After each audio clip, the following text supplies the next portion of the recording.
Hello दोस्तों,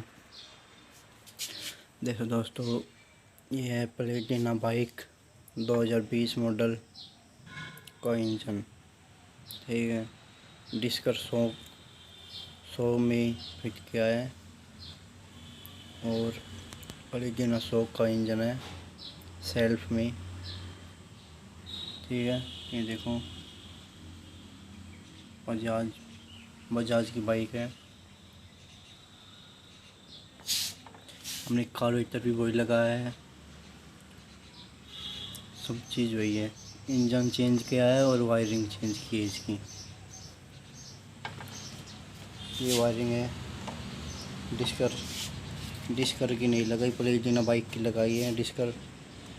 डिस्कर की लगाई नहीं।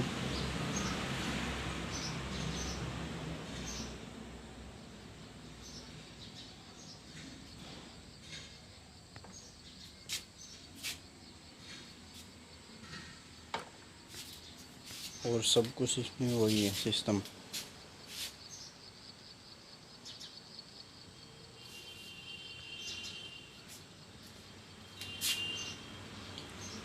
प्लेटिना 100 की वायरिंग और उसका इंजन डिस्कर 100 में फिट किया है। ठीक है दोस्तों, हमारे चैनल को सब्सक्राइब करें, लाइक करें वीडियो को, और आपके लिए जल्दी ही कोई नई वीडियो लेकर आएंगे।